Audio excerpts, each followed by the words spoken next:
Good morning, everybody. My name is Daphne. I'm part of the ATPCO strategy team working on dynamic offers. And I have the honor of kicking off this next session and sharing some of the key ways that ATPCO is collaborating with the industry in searching for new and improved data sources to enable dynamic offer creation. With me today, I have my colleagues, Rashmi and Raj, who will join the conversation shortly. But first, I want to provide some background. So, as we've been talking a lot about this morning, ATPCO envisions a future of modern airline retailing. And as we drive the industry to increase dynamic offers, we're looking to enable the industry to be able to move further and faster.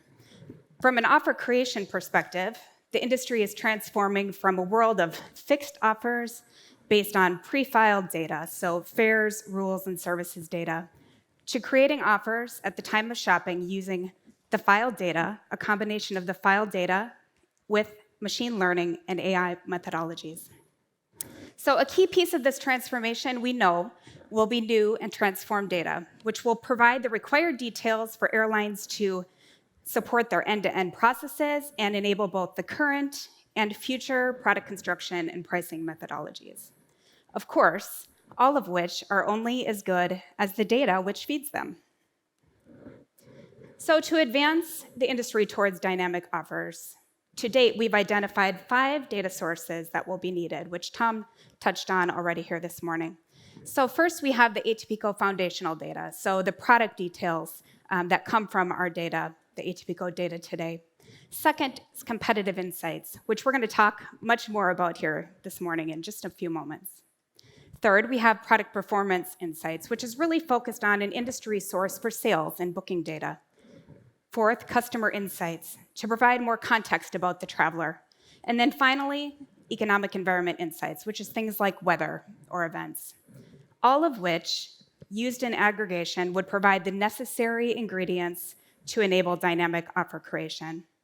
With an industry data source, airlines can offer more tailored services, targeted promotions, and customized recommendations. So, as I said, competitive insights is our current priority.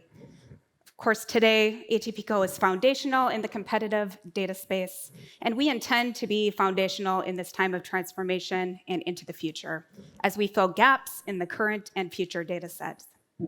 So we acknowledge that the industry will move at different paces and that different models will exist for some time. So ATPCO's goal is to enable interoperability, to meet the data needs of airlines wherever they are along their journey, enabling an industry source for new data that would be seamless for use across partners and with various systems. Of course, from a competitive data standpoint, airlines need and they want to have a complete view of their own prices alongside their competitors' prices in the marketplace so they can see what, if any, changes are required according to their strategy. They need more comprehensive data, detailed data, integrated data, and in more real time, so they can quickly respond to the demands of the marketplace. Current data already has gaps, and these gaps are only expected to increase as we move to more dynamic offers. So recently, ATPCO had industry expert Dr. Peter Belababa in to work with us and speak on advances in revenue management in the industry. If you don't know Peter, he recently retired as a principal research scientist at MIT. He was the founder and director of POD's Revenue Management Research Consortium. He was involved in all sorts of research and publications and really just played a pivotal role in the creation and widespread adoption of airline revenue management. So a knowledgeable expert, and he left some really great quotes with us in a recent webinar that he did with ATPCO.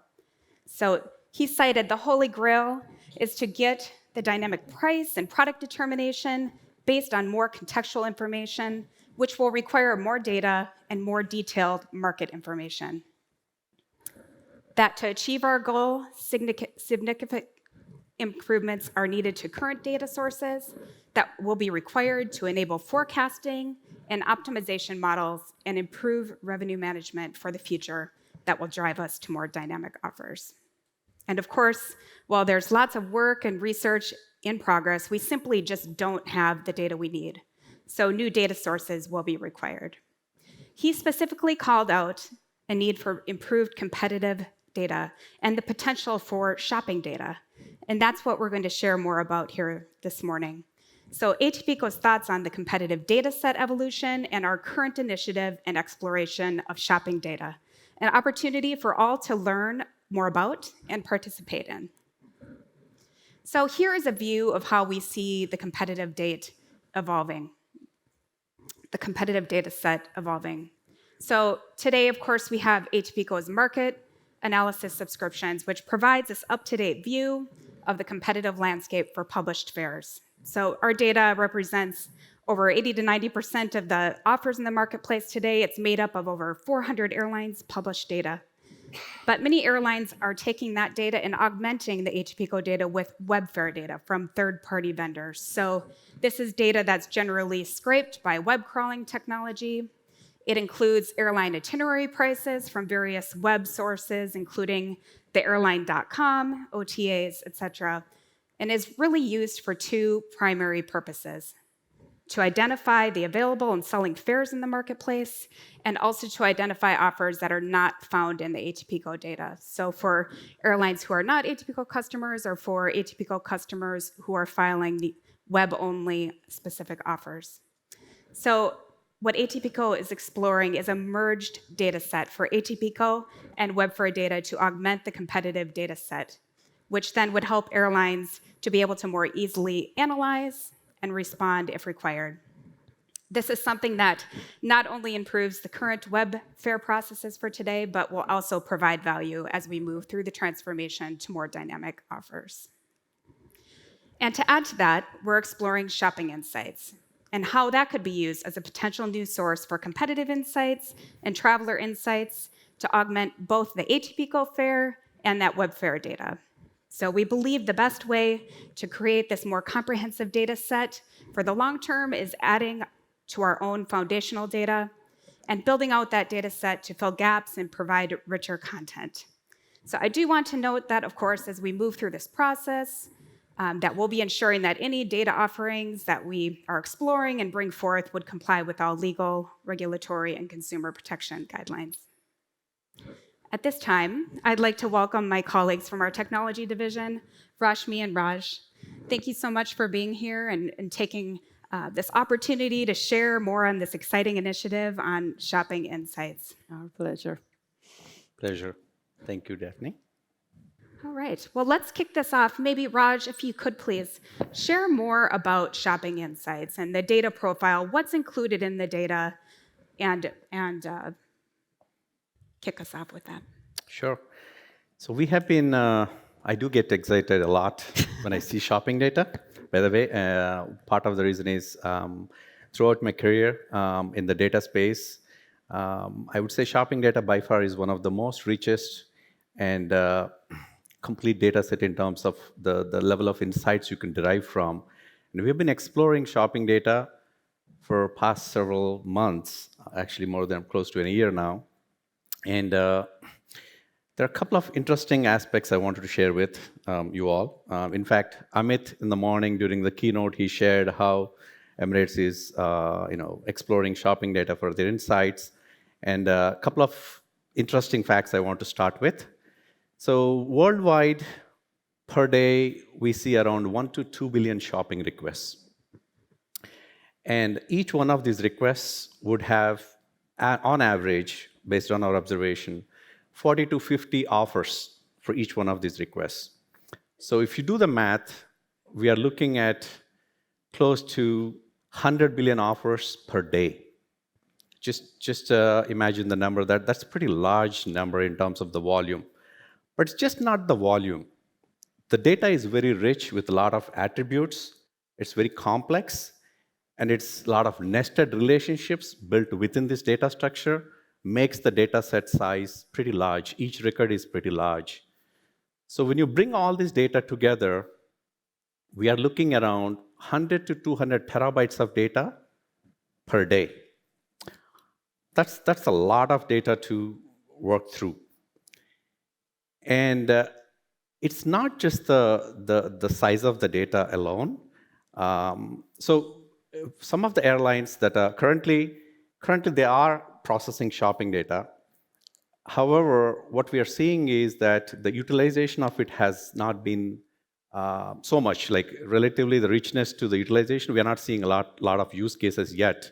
And part of it is because this volume, the complexity dealing with the data is pretty daunting task.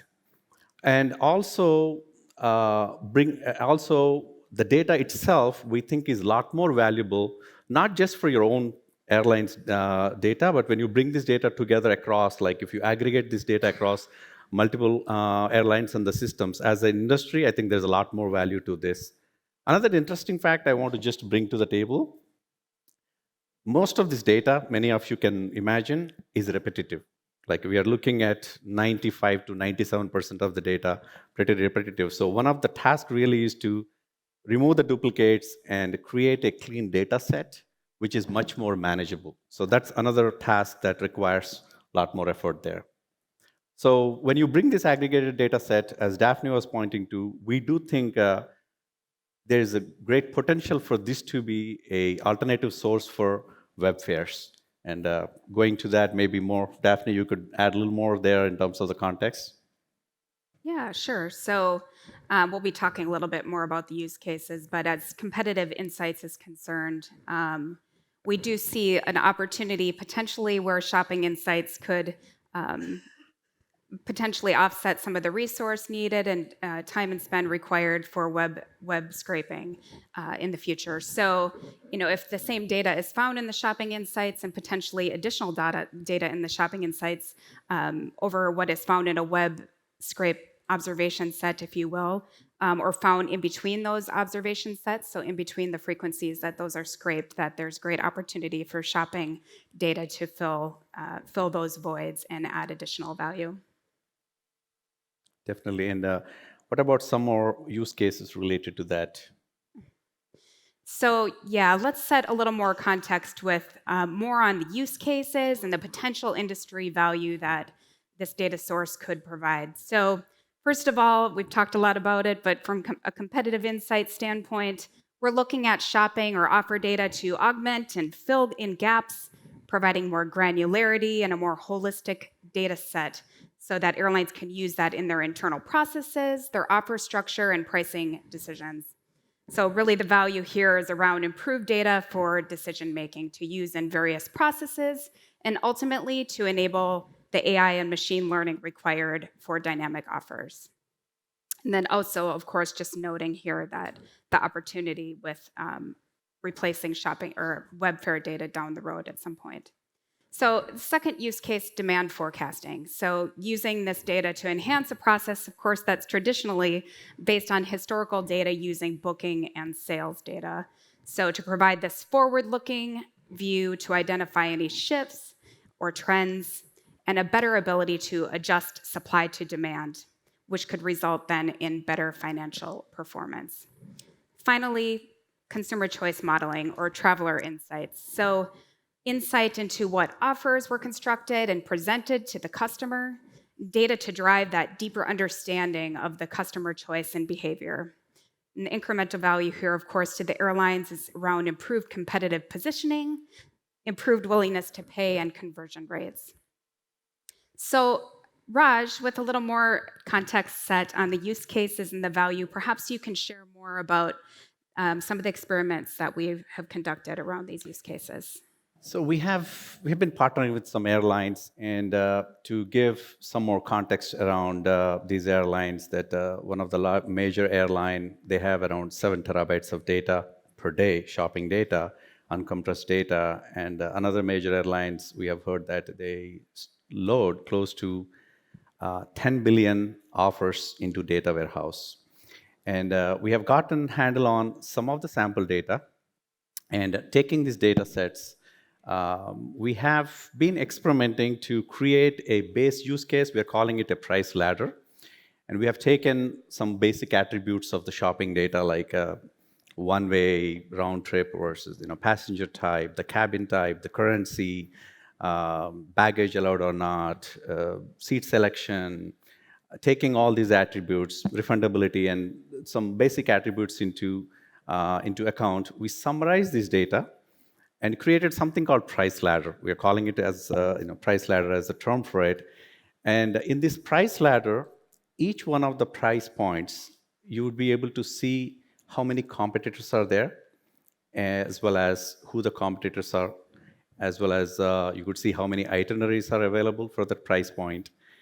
And we think especially this is useful. The number of price points and the richness of this data is something that would be very helpful, especially to fill the gap into competitive insights, especially where dynamically adjusted prices and dynamic offers are in the market. That's the place we think this data really could be valuable for the industry. So we continue building on that. It's just a concept at this point, and the hope is that we could get more feedback and really understand how we can build on this use case. So maybe I can turn to you at this point, Rashmi, and could you share more about what it would look like to bring this data together for the benefit of the industry? And so, in addition, what are some of the goals and what are some of the challenges that we foresee? Sure. So supporting the large scale of this data is only part of the challenge that we have. We must understand and implement the right data security and governance for this to be successful. And this was an important criteria as we evaluated options for this solution. We needed a solution that is a complete package. Not only that it supports a scale data management and compute, but also has data security and data governance already built into it. Yeah. And just to add on to that, that is a perfect fit for ATPCO's role, is to provide that governance, the standards, as a neutral, trusted party in the industry. So, Rashmi, we recently had a big press release, very exciting, around this initiative using the Clean Rooms technology and partnering with AWS. So perhaps you could share more about this. Sure, absolutely. So let's go back to basics, and I need some talking points for the next slide. So let's go back to the basics. At core of it, data clean rooms is a secure way to combine data from multiple sources and anonymize that output, aggregate that output so that it can be distributed to different data consumers. And while doing all of this, we want to make sure that the data privacy and data security are taken into consideration. So the goal here is to increase the data-driven insights through data enrichment without sacrificing, of course, the privacy and protecting the data that's underlying this all, the raw data that's underlying it all. So for the competitive insights through shopping data, as we started looking at options and solutions that are in the market for clean rooms, what we needed is, given the scale of the data, what we needed is a solution that actually is able to process large amount of data. And AWS Clean Rooms actually fit into that, the criteria that we're looking at very well.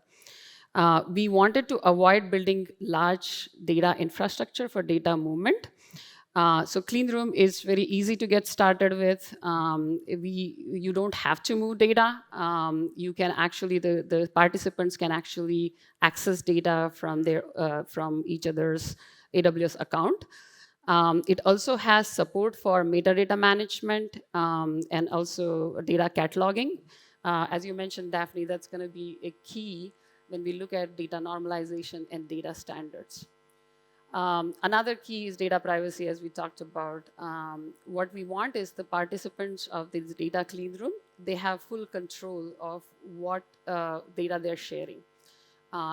Through set of analysis rules and filters, they are able to decide on who sees what type of data from their data set.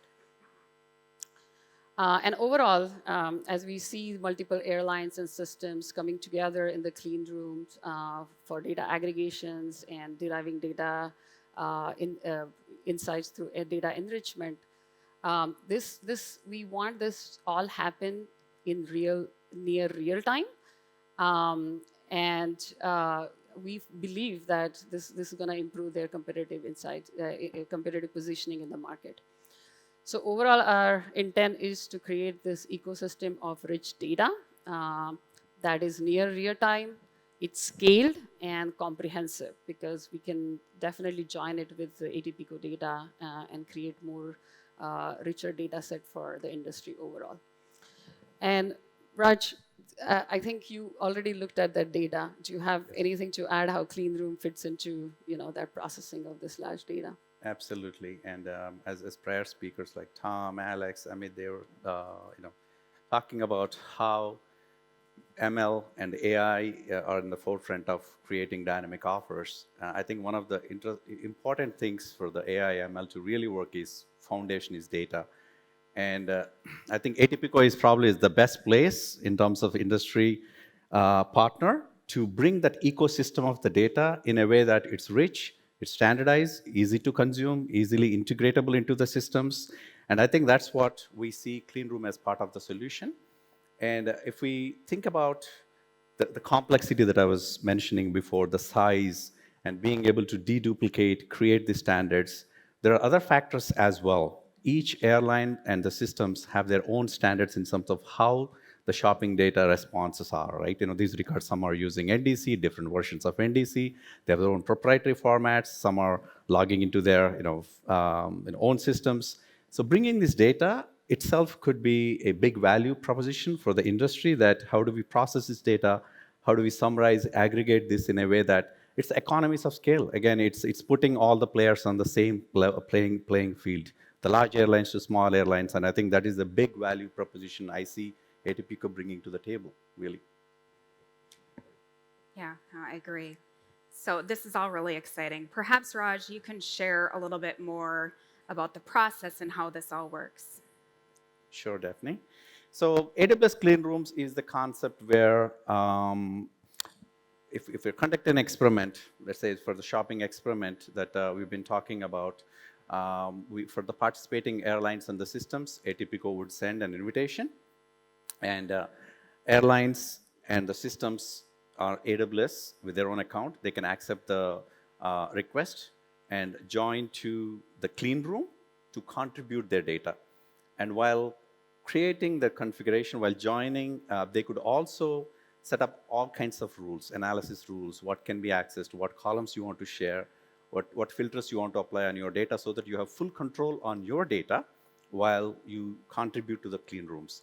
Once the data is in the clean rooms, at this point, ATPCO can do further processing and create the competitive insights and apply models like give to get model. Maybe a good time to talk about give to get model, where depending on which markets, which airlines and systems are contributing, they get access to the insights in those markets. So that's the kind of model that we could apply. And through clean rooms, again, airlines can get access to not only the aggregated data set, you could get access to your own data set, which is cleaned up, precise, that the data set I'm talking about. You could have your own systems use this data for your internal processing. Yeah, that all sounds really, really great. And I know that we're ready to support everyone as they go through this process and get started. So speaking of that, Rashmi, perhaps you can share more about when all this starts, and for airlines who want to onboard, what steps they can take to start the conversation back home. Sure, and I'm really excited because we already started collaborating with some major airlines in Northern America. So what we did is we have few baseline requirements that we have put together in an onboarding guide, but that will make it easy for anybody wanting to participate to get started soon. So few things, again, what we want to do is find out if you are already collecting shopping data. And if you are already collecting shopping data, and if you are leveraging this data for some data insights, we can definitely help you improve those insights. Talk to your tech teams. If you are already in AWS, it's great, right? We will have easier way to integrate with you. But if you're not in AWS, still talk to us because we have some patterns that we are looking into, through which we can still integrate your data and have a clean room set up for you. And then finally, consider this industry scale data, this industry source of this data, what it can do for you. We can help you get the most value out of this data as you participate in this experiment with us. And definitely reach out if you're interested. We, in fact, have a room reserved. Daphne can give more details about that, what's happening next. Yeah, absolutely. So I'm going to wrap us up here. So I hope you all agree. I find this very exciting and really just want to thank you both, Raj and Rashmi, for being here and sharing more of the detail behind it and how to get started. So this is really not just a test of technology, but it'll help us to dig further into the data set itself and the potential use cases and validate the industry value of pursuing a solution as well. Hopefully, this has generated some interest and will bring more of you to the table for industry collaboration. As Rashmi said, we will have a breakout room this afternoon. So for today, during the lunch hour and the afternoon break, Raj, Rashmi, and I will be in the room Grashib C, again during lunch and the afternoon break. You can check the conference room map on your app, or there's one in the hall as well, but it's down by the lunch area. So we'd be really happy if you stop by, connect with us. We'd be happy to answer any questions you might have as well. So also just want to mention how you can get more involved. So if you aren't already involved in the Dynamic Offers design team, now is a perfect time to start. So we meet regularly. We have monthly virtual meetings and some in-person meetings scattered throughout each year as well to move this all forward together. But it's a really great way to let your voice be heard, your perspective be heard. So please feel free to connect with me and we'll chat more about that. But it's a great time to join the conversation. You can also follow along on our website, MyATPco. We have a design team page where all of our previous meeting documentation is posted, as well as any current documentation and upcoming events as well. Speaking of the design team, we are having a design team meeting here on site tomorrow. If you aren't attending one of our 3 breakout sessions tomorrow, the customer meetings or the design team, if you're not already signed up and you'll be in town, we invite you to stay and join us. We'd be happy to have you get into the conversation tomorrow. Also want to add a few notes on this afternoon for our breakout session. We have a Dynamic Offers breakout session for the journey to Dynamic Offers. We're going to talk more about current dynamic offer capabilities that can be used by airlines, how to assess where you're at along your journey to dynamic offers, and hear more about how ATPco can enable you to move further and faster down that path. In closing, there's no doubt there's value in pursuing new and improved data to enable dynamic offer creation. ATPco is the foundation of data today, and we intend to be the foundation for the future in providing standards, data, and technology to enable you wherever you are along your journey to dynamic offers. We know that this change is big, it's challenging, but we believe the key to our success is working together, and ATPco is here to work alongside you. Thank you.